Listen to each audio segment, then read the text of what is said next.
ছাত্ৰ-ছাত্ৰীসকল নমস্কাৰ। আজি আমি পূৰণ আৰু হৰণ অংকৰ বিষয়ে আলোচনা কৰিম দেই। তোমালোকে সকলোৱে পূৰণ কৰিব জানা, হৰণ কৰিব জানা নহয় জানো? ধৰি লোৱা যদি মই এনেকৈ দিওঁ 45ক 5ৰে পূৰণ কৰিব লাগে, তোমালোকে নিশ্চয় পাৰিবা হয়নে? আচ্ছা, যদি এনেকৈ দিওঁ যে 120ক 8ৰে হৰণ কৰিব লাগে, তোমালোকে এইটো জানা হয়নে? ঠিক আছে, কিন্তু যেতিয়া আখৰত লিখি দিয়া হয়, মানে এনেকে যেতিয়া দিয়া হয় যে এটা বলৰ দাম 40 টকা হলে 20টা বলৰ দাম কিমান, ঠিক আছে? বা এনেকে যেতিয়া দিয়া হয় যে 40টা বলৰ দাম 1000 টকা হলে এটা বলৰ দাম কিমান, হয়নে?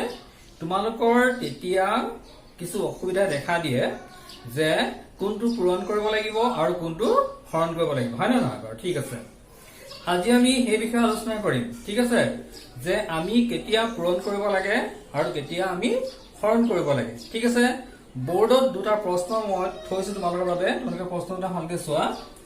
এখন কিতাপৰ দাম 40 টকা হলে 12খন কিতাপৰ দাম কিমান? প্ৰথম প্ৰশ্ন। দ্বিতীয় প্ৰশ্নটো চোৱা, 15টা কলমৰ দাম 300 টকা হলে এটা কলমৰ দাম কিমান? দুটা প্ৰশ্ন দিয়া হৈছে, তাৰে প্ৰথম প্ৰশ্নটো পুনৰ চোৱা।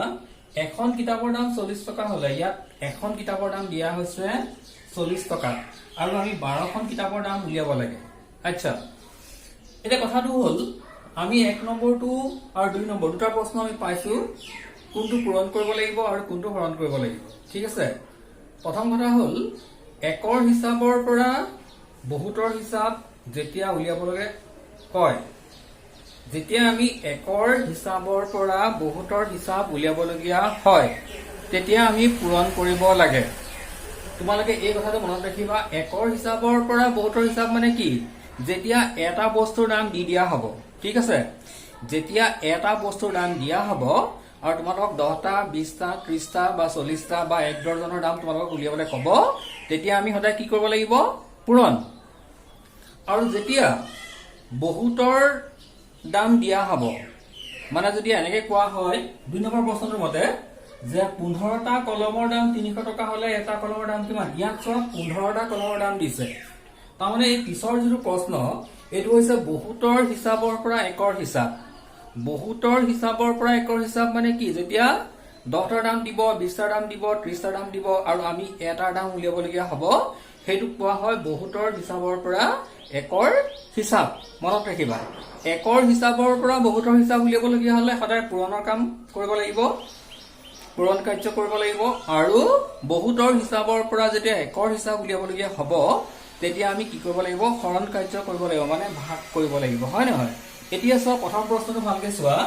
এখন কিতাপৰ দাম 40 টকা হলে 12খন কিতাপৰ দাম কিমান? ইয়াত এখন কিতাপৰ দাম দিছে আৰু আমি 12খনৰ দাম উলিয়াব লাগে, তাৰমানে একৰ হিচাপৰ পৰা বহুতৰ হিচাপ আমি উলিয়াব লাগে। ঠিক আছে, তেতিয়াহ'লে অংকটো কেনেকৈ কৰিব লাগিব তোমালোকে ভালকে চোৱা।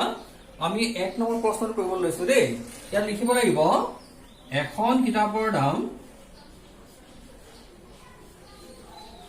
মন কৰি থাকিবা, এখন কিতাপৰ দাম কিমান টকা দিছে? 40 টকা।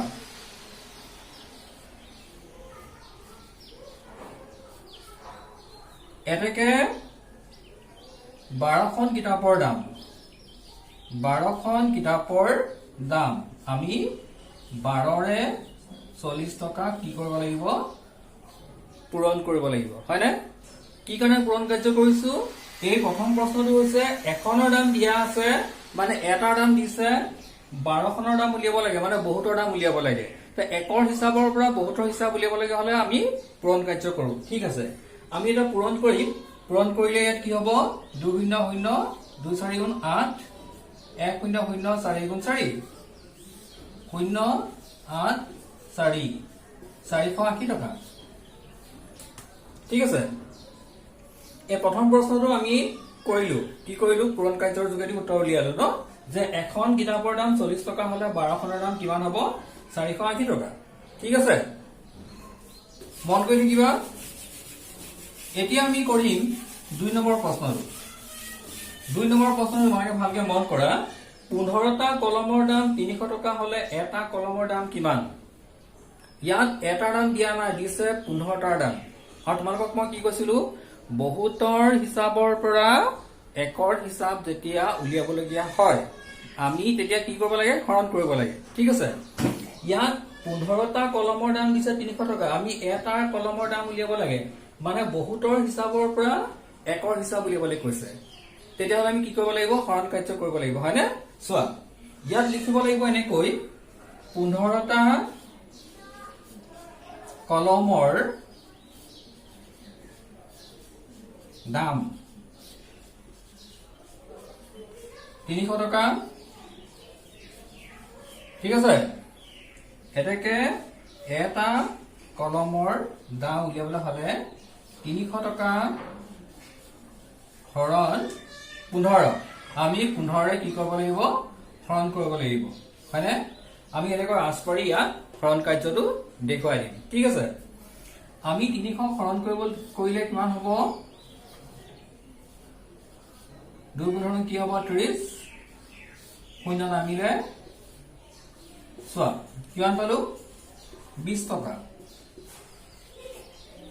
ঠিক আছে তেতিয়াহ'লে প্ৰথম প্ৰশ্নটো আমি কি কৰিছিলো পূৰণ কৰিছিলো পিছৰ প্ৰশ্নটো কি কৰিছিলো হৰণ কৰিলো হয়নে যে কিয় যেতিয়া পূৰণ কৰিব লাগে আৰু তেতিয়া হৰণ কৰিব লাগে তোমালোকে বুজি পালানে এতিয়া সদা মনত ৰাখিবা যেতিয়া এটাৰ দাম দিয়া থাকিব আৰু বহুতৰ দাম যেতিয়া আমাক উলিয়াবলৈ ক'ব তেতিয়া সদায় পূৰণ কাৰ্য কৰিব লাগিব আৰু বহুতৰ দাম যেতিয়া দিব আৰু আমাক যেতিয়া এটাৰ দাম উলিয়াবলৈ ক'ব তেতিয়া আমি কি কৰিব লাগিব হৰণ কৰিব লাগিব ঠিক আছে তো বুজি পালা নিশ্চয় ছাত্ৰ ছাত্ৰীসকল পুনৰ এটা প্ৰশ্ন মন কৰা এখন কিতাপৰ দাম 250 টকা তেনেকুৱা 50খন কিতাপৰ দাম কিমান এই প্ৰশ্নটোত এখন কিতাপৰ দাম দিছে নহয় জানো আৰু আমি 50খন কিতাপৰ দাম উলিয়াব লাগে তোমালোকে কি বুজিলা মই কি কৈছিলো যে এটাৰ যেতিয়া দাম দিয়ে আৰু আমি যেতিয়া বহুতৰ দাম উলিয়াবলগীয়া হয় আমি যেতিয়া কি কাম কৰো পূৰণ কাৰ্য কৰো নহয় জানো একৰ হিচাপৰ পৰা বহুতৰ হিচাপ উলিয়াবলগীয়া হলে আমি সদায় কি কৰো পূৰণ তেতিয়াহ'লে তোমালোকে বুজি পাইছাই যে আমি কি কৰিব লাগিব পূৰণ কৰিব লাগিব হয়নে চাই থাকা এখন কিতাপৰ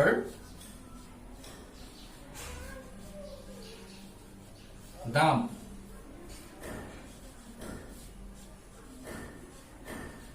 $250 টকা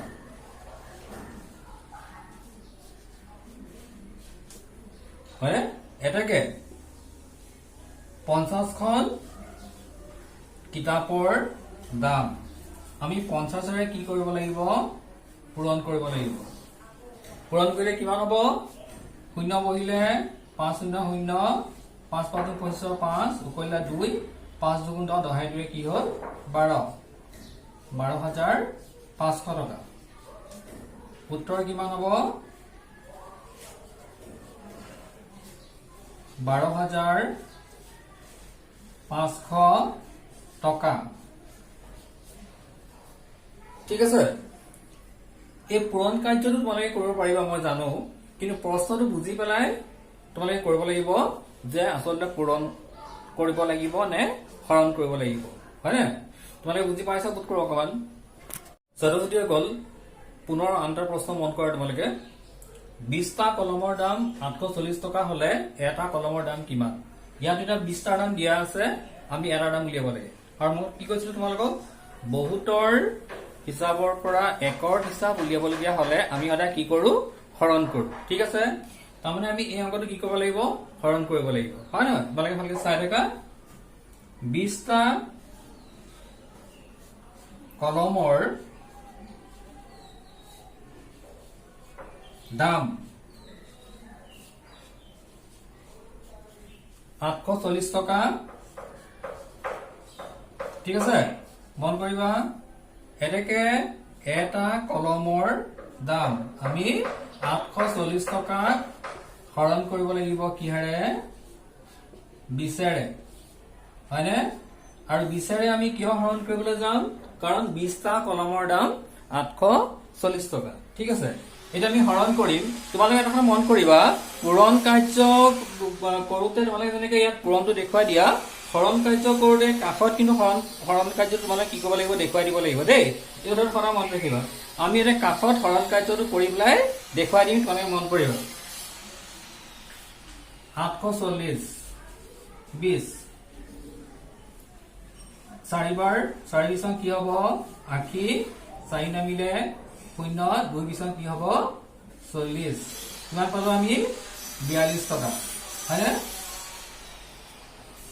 ঠিক আছে তেনেহলে 20টা কলমৰ দাম 840 টকা হলে এটা কলমৰ দাম কিমান হ'ব 42 টকা তোমালোকে এতিয়া কোট কৰি বুজি পালা নহয় জানো যে আমাক যেতিয়া আখৰত এনেকৈ আখৰৰ অংকবোৰ দিব তেতিয়া হে প্ৰশ্নটো পঢ়িছা আমি গম পাম বুজিম যে কোনটো আসলতে পূৰণ কৰিব লাগিব আৰু কোনটো হৰণ কৰিব লাগিব ঠিক আছে তেনেহলে আজিলৈ আহো নমস্কাৰ